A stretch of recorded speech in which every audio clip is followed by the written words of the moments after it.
है रसायन विज्ञान।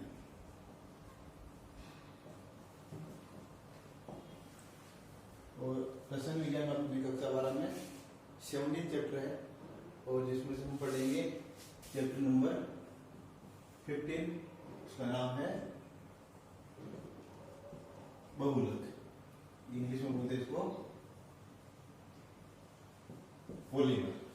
और ये आपके फाइनल एग्जाम में 3 मार्क्स का। ठीक, तो सबसे पहले बात आती है कि ये बहुलक हम क्यों पढ़ते हैं, कि इसकी क्या उपयोगिता है बहुलक पढ़ने की। तो देखो, बहुलक एक तरह से हम सामान्य भाषा में बोलते हैं प्लास्टिक भी यूज कर लेते कभी कभी। ठीक है, तो ये बहुलक है आपके आधुनिक काल में एक तरह से मानव जीवन में रीढ़ की हड्डी बन गई, एक तरह से बैकबोन बन गई। हर जगह आपके घरेलू सामान ले लो, आप कपड़े ले लो, या फिर आप वायुयान के औजार बनाने में, या फिर आप कह सकते हो चिकित्सा के क्षेत्र में, या कृत्रिम पेड़ बनाने में, सब जगह आप नाम सुना होगा अपना पॉलीथीन वगैरह है, पीवीसी आपने देखा होगा, बहुत सारे पाइप वगैरह आते हैं, या बहुत सारे खिलौने वगैरह बने होते हैं, या आपके लाइट के स्विच वगैरह बने होते हैं, या फिर आपके कृत्रिम पेड़ है। ये सब चीजें बहुलक की देन है। तो कहने मतलब क्या है कि आपके हर एक स्टेप पे बहुलक का कहीं ना कहीं रोल जरूर है। ठीक है, तो ये तो चीज होगी कि हम बहुलक पढ़ रहे हैं तो उसके दैनिक जीवन में उपयोगिता होगी। अब बात आती है कि बहुलक का मतलब क्या है, ये बहुलक एक्चुअल में होता क्या है, ये बनता कैसे है। ठीक है, तो सबसे पहले पढ़ने से पहले हम देखेंगे कि इस चैप्टर के अंदर हमारे कौन कौन सी चीजें हम पढ़ेंगे। तो सबसे पहले हम इस बहुलक का वर्गीकरण पढ़ेंगे इसके अंदर, कि बहुलक है वो कितने कितने प्रकार के हैं, या उनके अलग अलग आधार पर उत्पत्ति के या संरचना या उनकी इकाइयों के आधार पर उनको वर्गीकृत करेंगे। उसके बाद आता है कि इनके बनाने की विधियां, कि हम इनको किन किन विधियों के द्वारा प्राप्त कर सकते हैं, बनाने की विधियां। उसके बाद आता है बहुलक या बनाने की विधि में आता है आपके समबहुलकीकरण और सहबहुलकीकरण। ठीक है, उसके बाद आता है आपके बहुलकों का आणविक द्रव्यमान। उसके बाद आता है आपके संश्लेषित रबर। और उसके बाद आता है आपके व्यावसायिक रूप से कुछ महत्वपूर्ण बहुलक है, तो उनका विवेचन, उनके उपयोग। ठीक है, तो व्यावसायिक बहुलकों के बारे में पढ़ेंगे कुछ। उसके बाद हम पढ़ेंगे जैव निम्नीकृत और अजैव निम्नीकृत। तो ये इतने सारे टॉपिक का हम इस बहुलक चैप्टर में डिस्कस करेंगे। तो हम सबसे पहले इसकी जनरल डेफिनेशन के बारे में, इसका शाब्दिक अर्थ, ये एक्चुअल में बनता कैसे है, ये है क्या चीज, तो उसके बारे में डिस्कस करेंगे। तो सबसे पहले हम बात करें तो देखो ये पॉलीमर, तो ये पॉलीमर वर्ड है, ये आपके ग्रीक भाषा के दो शब्द पॉली प्लस मेरोस, ये दो वर्ड है ग्रीक भाषा के, इनसे बना।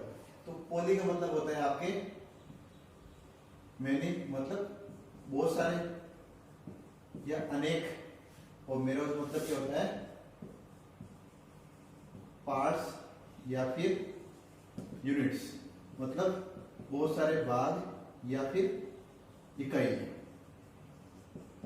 ठीक है, ये दूसरा हो गया शाब्दिक अर्थ। अब बात आती है कि बहुत सारी इकाइयां, क्या मतलब है, तो क्या मतलब क्या है कि बहुत सारी इकाइयों से ये बहुलक बढ़ता है। तो बहुत सारी इकाइयों का मतलब क्या हो गया, एक तरह से ये वृहद अणु हो गया, बड़ा अणु हो गया। ठीक है, तो बहुलक को हम क्या कह सकते हैं, वृहद अणु, या फिर हम इसको कह सकते हैं मैक्रोमोलिक्यूल्स, कि ये वृहद अणु होते हैं या मैक्रोमोलिक्यूल्स होते हैं। क्यों? क्योंकि इनका द्रव्यमान होते हैं, इनका आणविक द्रव्यमान है वो लगभग 10 की घात 3 से 10 की घात 7 mu या फिर u। mu या u का मतलब होता है एटॉमिक मास यूनिट या यूनिफाइड मास, एकीकृत द्रव्यमान। तो ये बहुत ज्यादा हो गया, तो इसीलिए इसको क्या बोलते हैं, वृहद अणु। ठीक है, अब बात आती है ये वृहद अणु, तो फिर आपने पढ़ा होगा या फिर आप जानते हैं, कक्षा 11 पढ़ा होगा आपने कि कार्बन के अंदर श्रृंखलन की प्रवृत्ति होती है। श्रृंखलन की प्रवृत्ति का तात्पर्य आप समझते होंगे कि कार्बन से या फिर कार्बन अन्य परमाणु से सिंगल बॉन्ड, डबल बॉन्ड या ट्रिपल बॉन्ड से वो जुड़कर बहुत ज्यादा मात्रा में बहुत सारे वो यौगिकों का निर्माण करता है। तो कहना मतलब क्या, फिर वो भी वृहद अणु हो सकता है? नहीं, वो क्या होता है कि जो आपके कार्बनिक यौगिक होता है, उस कार्बनिक यौगिक में कार्बन परमाणु की संख्या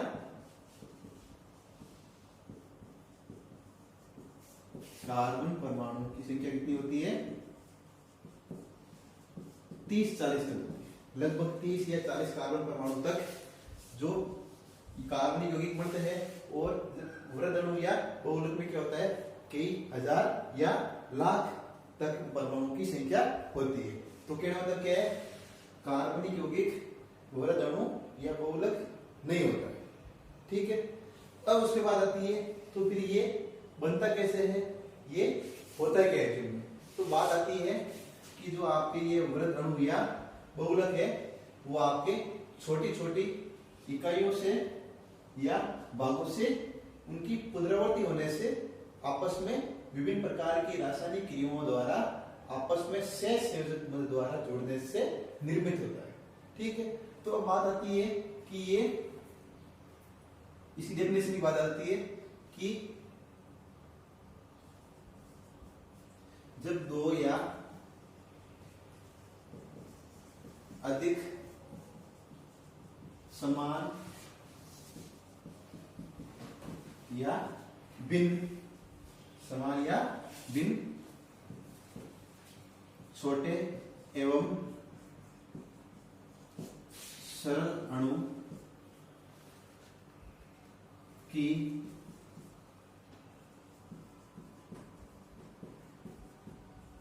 पुनरावृत्ति द्वारा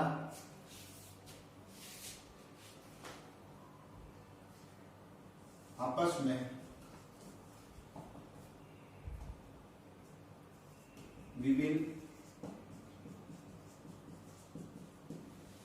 रासायनिक क्रियाओं द्वारा सहसंयोजक बंध द्वारा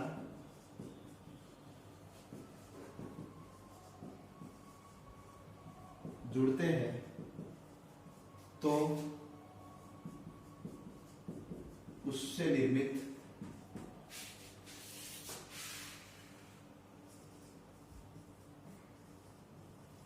वृहद अणु को हम क्या कह सकते हैं, बहुलक कहते हैं। क्या मतलब क्या हुआ, बहुलक के निर्माण के समय दो भी हो सकते हैं या दो से ज्यादा भी समान भी हो सकते हैं या भिन्न भिन्न भी हो सकते हैं। ठीक है, तो ये क्या है, छोटे छोटे समान या भिन्न सरल अणु क्या होती है, उनकी पुनरावृत्ति होती है और वो विभिन्न रासायनिक क्रियाओं द्वारा आपस में क्या होते हैं, सहसंयोजक बंध द्वारा जुड़ते हैं और उससे क्या होता है, वृहद अणु बनता है और उस वृहद अणु को क्या बोलते हैं, बहुलक कहते हैं। ये इसकी क्या होगी, परिभाषा होगी। ठीक है, तो ये आपके परिभाषा। अब इसको और हम सिंप्लीफाई करें तो मैं इसको ऐसे लिख सकता हूं कि छोटे अणु है वो क्या करते हैं, पुनरावृत्ति होती है और क्या करते हैं, बड़े अणु का निर्माण करते हैं। ठीक है, तो मैं इनको यहां दिखाता दो या अधिक समान या भिन्न या छोटे या सरल अणु, तो इन छोटे अणु को क्या बोलते हैं, एकलक। क्या बोलते हैं, एकलक, या इंग्लिश में बोलते हैं मोनोमर। तो एकलक क्या होते हैं कि जब छोटे छोटे अणु आपस में पुनरावृत्ति के द्वारा विभिन्न प्रकार के रासायनिक क्रियाओं द्वारा सहसंयोजक बंध द्वारा जुड़ते हैं तो बहुलक का निर्माण करते हैं, उन्हें क्या कहते हैं? एकलक कहते हैं। तो ये क्या हो गया? एकलक आपके छोटे अणु। ठीक है, बात क्लियर होगी। तो मैं छोटे अणु को क्या लिख सकता हूं? एकलक। और बड़े अणु को क्या लिख सकता हूं मैं? बहुलक।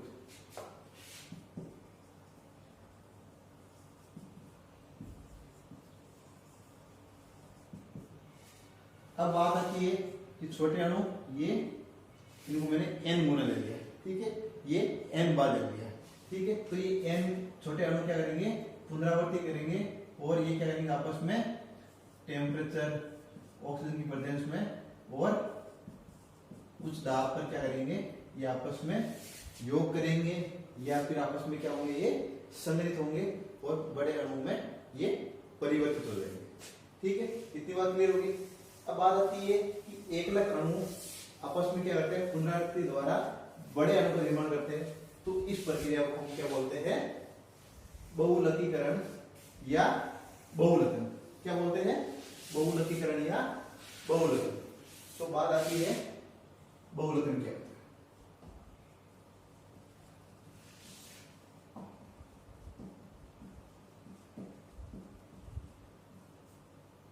इसको इंग्लिश में बोलते हैं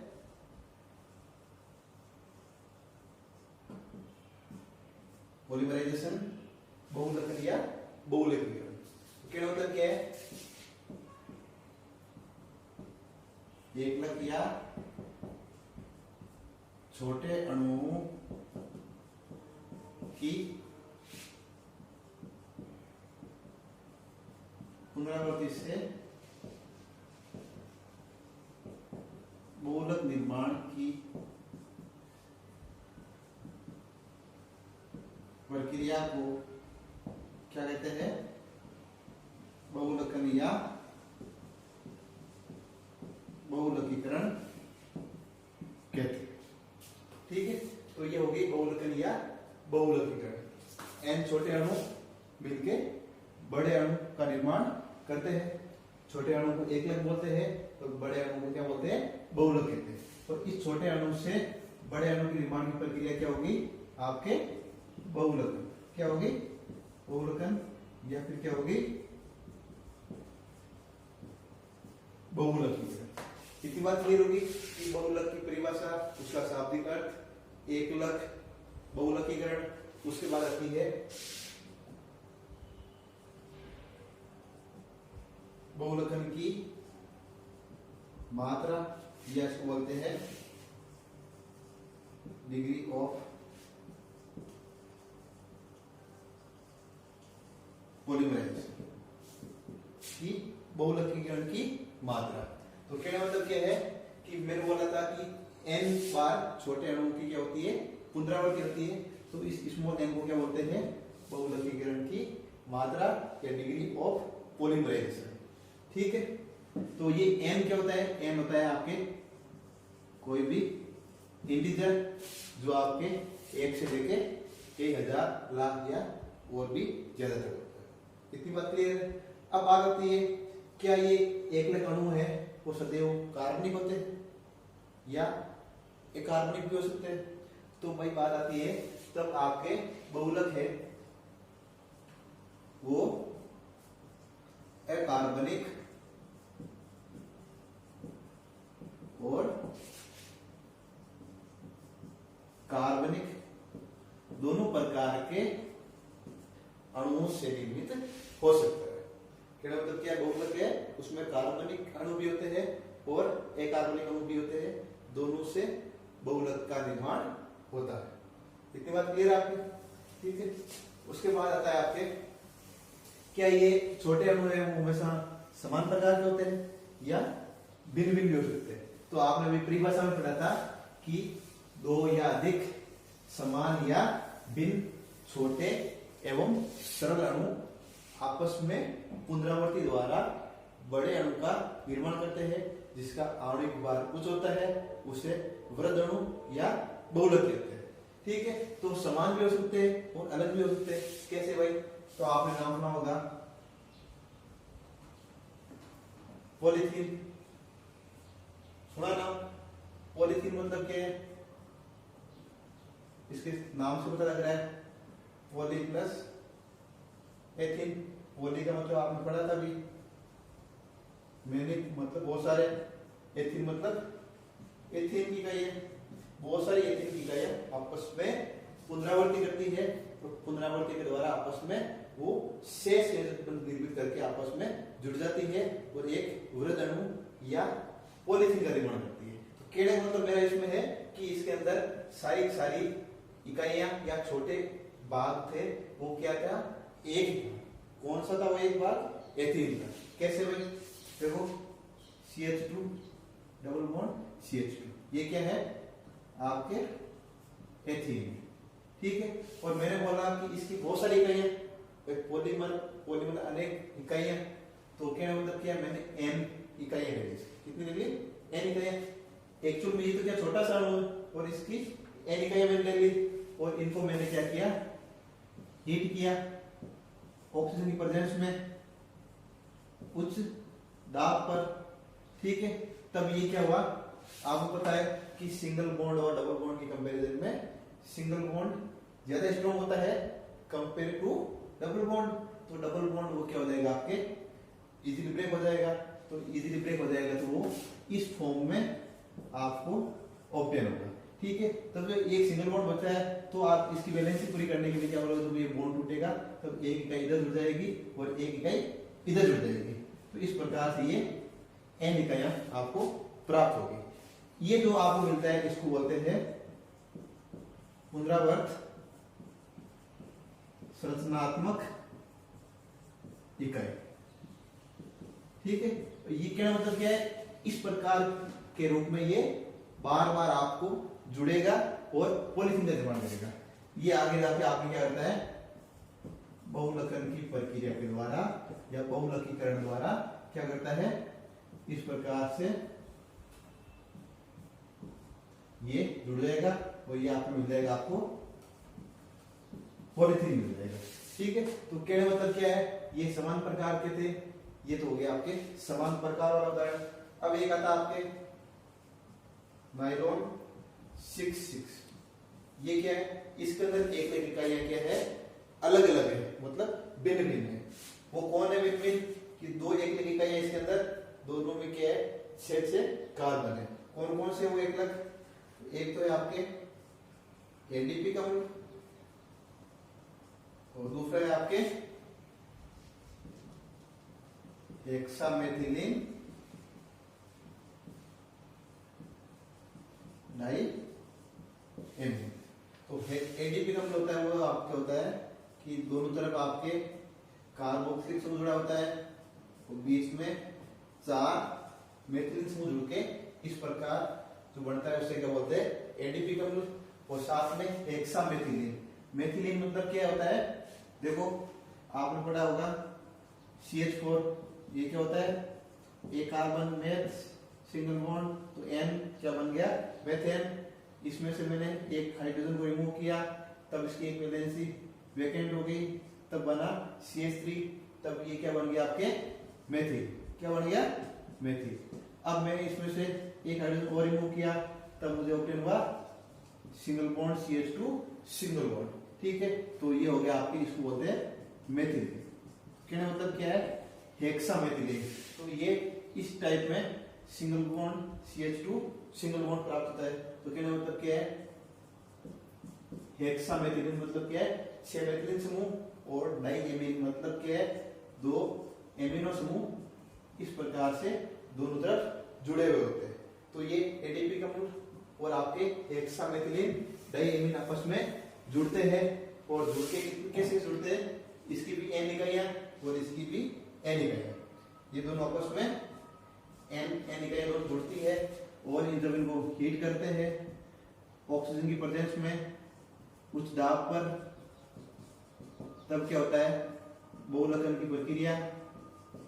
तब क्या होता है इसमें कि यहां से इसका H और यहां से इसका OH, तो क्या हो गया?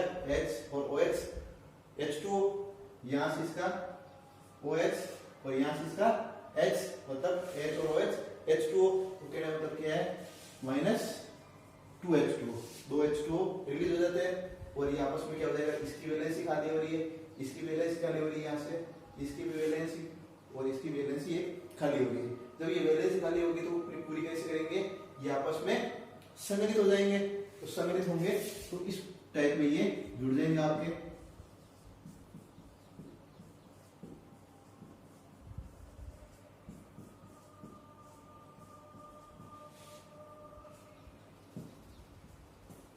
ये एन टाइप में इस प्रकार से मिल जाएंगे आपको।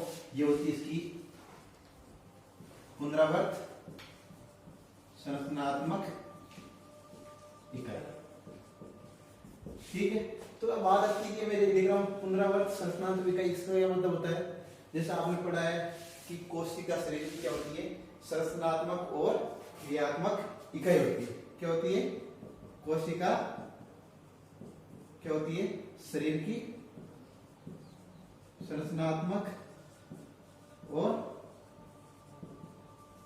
क्रियात्मक इकाई होती है। ठीक है, अब कोशिकाएं आपस में मिलकर बनाती है उत्तक, उत्तक से क्या बनते हैं अंग, अंग से क्या बनते हैं अंगतंत्र, और अंगतंत्र से क्या बनते हैं आपके शरीर का निर्माण होता है। उसी प्रकार ये पुनरावर्त संरचनात्मक इकाई है, इसी को क्या बोलते हैं आपके पुनरावर्त संरचनात्मक इकाई, मतलब क्या हो गया, छोटा अणु, सरल अणु, मतलब एकलक।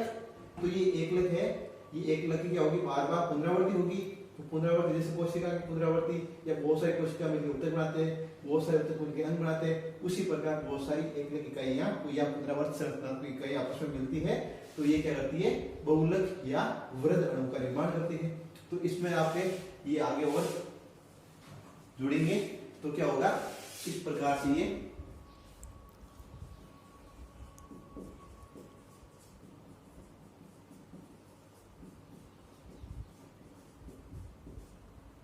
ये एन टाइप तक जुड़ गई इसमें, और आपके बन गए ये नायलॉन 6/6।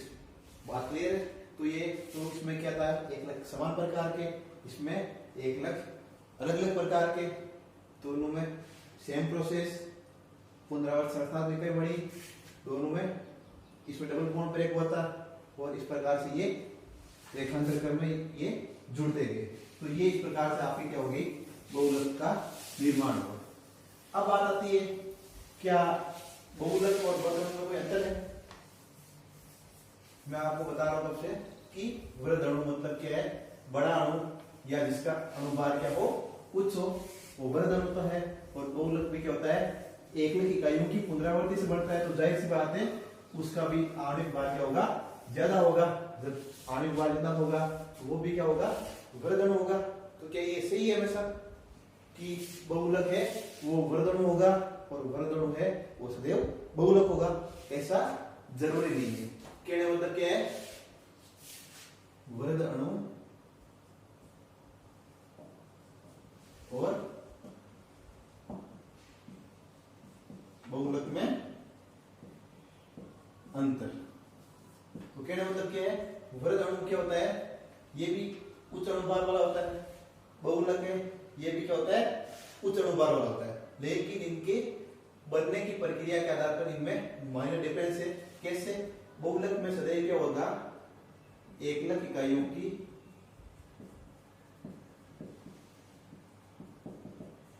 यह मैं कह सकता हूं संरचनात्मक इकाइयों की क्या होगी, पुनरावृत्ति होगी, और उनकी पुनरावृत्ति से क्या होगा, बहुलक का निर्माण होगा। लेकिन वृहद अणु में जरूरी नहीं है कि एकलक इकाइयों की पुनरावृत्ति हमेशा हो। तो कहना मतलब क्या है, इनके अंदर संरचनात्मक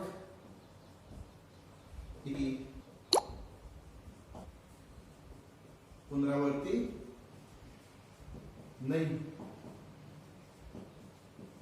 ठीक है, कहना मतलब क्या है, वृहद अणु के अंदर क्या होता है, संरचनात्मक इकाइयों की पुनरावृत्ति नहीं होती है, या हो भी सकती है, लेकिन बहुलक में सदैव क्या होगा, एकलक इकाइयों की पुनरावृत्ति होती है। ठीक है, तो क्या मतलब क्या है, संरचनात्मक इकाइयों की पुनरावृत्ति के आधार पर इनमें ये डिफरेंस होता है। जैसे आपके प्रोटीन है, ठीक है, तो प्रोटीन किससे बनता है, अल्फा अमीनो एसिड। ठीक है, तो अल्फा अमीनो एसिड की पुनरावृत्ति नहीं होती है। ठीक है, अल्फा अमीनो होते हैं वो क्या करते हैं, प्रोटीन का निर्माण करते हैं। लेकिन आपने अभी पॉलीथीन देखा था, पॉलीथीन में एथीन इकाइयों की पुनरावृत्ति होती है। तो पुनरावृत्ति से बहुलक का निर्माण होता है। लेकिन अगर पुनरावृत्ति नहीं भी हो लेकिन अणु क्या हो, उच्च अणुभार वाला हो, तब वो क्या कहलाता है, वृहद अणु कहलाता है। तो इससे एक बात मेरे दिमाग में आती है कि बहुलक क्या हो गए, बहुलक वृहद अणु होते हैं। बहुलक क्या होते हैं, वृहद अणु होते हैं। लेकिन सारे वृहद अणु बहुलक नहीं होते। तो क्या मतलब क्या है, बहुलक क्या होते हैं, सदैव वृहद अणु होते हैं। लेकिन वृहद अणु सारे सारे बहुलक हो ऐसा जरूरी नहीं है। ठीक है, वो आपके सामने है कि वृहद अणु में संरचनात्मक इकाइयों की पुनरावृत्ति हो भी सकती है और नहीं भी। लेकिन बहुलक में क्या होता है, सदैव पुनरावृत्त संरचनात्मक इकाइयों की पुनरावृत्ति होती ही है। ठीक है, तो ये आपके इनमें वृहद अणु और बहुलक में डिफरेंस हो गया। एग्जाम्पल आपके प्रोटीन हो गया कि प्रोटीन किससे बनता है, अल्फा अमीनो एसिड से। तो अल्फा अमीनो एसिड क्या होते हैं, आपके रासायनिक गुणों में तो क्या होते हैं, समान होते हैं। लेकिन उनकी संरचनात्मक इकाइयां हैं वो समान नहीं होती। जबकि एकलक है, एकलकों की संरचनात्मक इकाई और रासायनिक गुण दोनों क्या होते हैं, समान होते हैं। तो ये होगा आपकी इनकी जनरल इंट्रोडक्शन हो गया। हमने पहले लिखा था सिलेबस इसका कि भाई हम कौन कौन से टॉपिक पढ़ेंगे, तो हमने सबसे पहले लिखा था इसका वर्गीकरण। तो वर्गीकरण आपको पता है कि वर्गीकरण करने की क्या जरूरत पड़ती है कि भाई कम टाइम में इसके बारे में सारी जानकारी विस्तृत रूप से प्राप्त करने के लिए क्या करना पड़ता है, किसी भी चीज को वर्गीकृत करना पड़ता है। तो वर्गीकृत करने के अलग अलग आधार हो सकते हैं और उनके आधार पर बहुलक को 6 प्रकार से बांटा गया है। कितने प्रकार से बांटा गया, 6 प्रकार से। वो अलग अलग आधार है। तो सबसे पहले वर्गीकरण का आधार है उनकी उत्पत्ति या फिर बोलते हैं स्रोत के आधार पर। पहला वर्गीकरण का आधार क्या है, उत्पत्ति या स्रोत के आधार पर, कि बहुलक को किस स्रोत से या फिर उसकी उत्पत्ति कैसे हुई है, उसके आधार पर बहुलकों को 3 भागों में बांटा गया। तो पहला भाग है वो है आपके प्राकृतिक बहुलक, दूसरा है आपके संश्लेषित बहुलक या फिर इन्हीं को बोलते हैं कृत्रिम बहुलक, और तीसरा है आपके अर्ध संश्लेषित बहुलक। ठीक है, तो ये तो हो गए आपके उत्पत्ति या स्रोत के आधार पर बहुलकों का वर्गीकरण, प्राकृतिक, संश्लेषित या कृत्रिम, तीसरा है अर्ध संश्लेषित। ठीक है, अब इनके बारे में डिटेल से आगे पढ़ेंगे। पहले हम इनका किस किस आधार पर हम इनको वर्गीकृत किया है वो पढ़ेंगे। तो ये तो हो गया पहला वर्गीकरण। दूसरा वर्गीकरण है कि उनके एकलकों के आधार पर। अभी मैंने बताया था कि किसी में एकलक समान है और किसी में एकलक भिन्न भिन्न है, तो उनके आधार पर हम इनको कितने भागों में बांट सकते हैं। ठीक है, तो इन एकलकों के आधार पर बहुलकों को 2 भागों में वर्गीकृत किया गया है। पहला है समबहुलक, पहला क्या है, समबहुलक। दूसरा है आपके विषम या सहबहुलक। समबहुलक को बोलते हैं कोपॉलीमर और इसको बोलते हैं हेटेरोपॉलीमर। ठीक है, तो ये तो हो गया समबहुलक। मतलब क्या, जब एक प्रकार के बहुलक भाग ले रहे हो या सारे बहुलक जो एकलक है वो क्या हो, समान हो। इसमें क्या होते हैं, एकलक भिन्न भिन्न होते हैं। जैसे नायलॉन 6 वाला ये हो गया, तो ये हो गया आपके पॉलीथीन वाला। फिर तीसरा है इनकी संरचना क्या है। कि ये आपस में जो एकलक इकाइयां हैं वो किस प्रकार से व्यवस्थित होती है, उनके आधार पर बहुलकों को 3 भागों में बांटा गया है। पहला है कि जब एकलक इकाइयां एक दूसरे के ऊपर रेखीय क्रम में जुड़ी हो तो उस प्रकार से जो बहुलक का निर्माण होता है उसे बोलते हैं रेखिक बहुलक। क्या बोलते हैं? रेखिक बहुलक। अगर रेखिक बहुलक है और उसमें क्या हो, शाखित रूप में भी अगर एकलक जुड़े हो तो उसे बोलते हैं शाखित बहुलक। और तीसरा होता है आपके तिर्यकबद्ध, या इनको बोलते हैं जाल क्रम की एक जालनुमा संस्था बना लेते हैं एकलक आपस में जुड़ के, तब उस प्रकार के जिस बहुलक का निर्माण होता है उसे बोलते हैं तिर्यकबद्ध या जाल क्रम बहुलक। उसके बाद चौथा आता है बहुलकों का ताप के प्रति व्यवहार के आधार, कि भाई ताप के साथ ये किस प्रकार से व्यवहार करते हैं, या कह सकते हैं बहुलकों को जब गर्म करते हैं तो वो किस रूप में परिवर्तित हो जाते हैं। तो आपने देखे कि जो प्लास्टिक होती है उनको आप गर्म करते हो तो वो नरम हो जाती है, और कुछ पॉलिथीन या प्लास्टिक या कुछ बहुलक ऐसे होते हैं जिनको आप गर्म करते हो तो वो ज्यादा कठोर हो जाते हैं। ठीक है, उसके आधार पर आप इनको 2 भागों में बांट सकते हैं। पहला होता है ताप सुगठ्य बहुलक और दूसरा होता है ताप दृढ़ बहुलक। ठीक है, इनको बोलते हैं थर्मोप्लास्टिक और ये होता है थर्मोसेटिंग प्लास्टिक। ठीक है, उसके बाद आता है अगला वर्गीकरण है आणविक बलों के आधार, कि जो एकलक इकाइयां हैं वो आपस में किस प्रकार के बलों के द्वारा आकर्षित है, उनके आधार पर बहुलकों को 2 भागों में वर्गीकृत किया। पहला है प्रत्यास्थ बहुलक और दूसरा होता है रेस।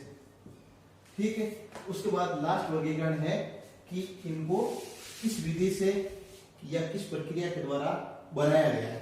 तो प्रक्रिया का नाम आपने पढ़ा होगा कि एकलकों से बहुलक के निर्माण की प्रक्रिया को क्या बोलते हैं? बहुलकीकरण या बहुलकन या पॉलीमराइजेशन।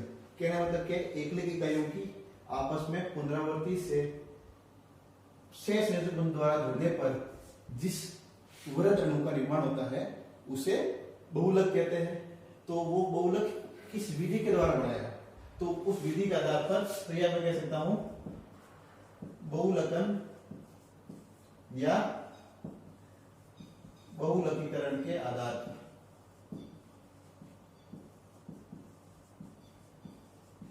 तो इसके आधार पर आपको बहुलक को 2 भागों में वर्गीकृत किया है। पहला है योगज बहुलक और दूसरा है आपके संघनन बहुलक।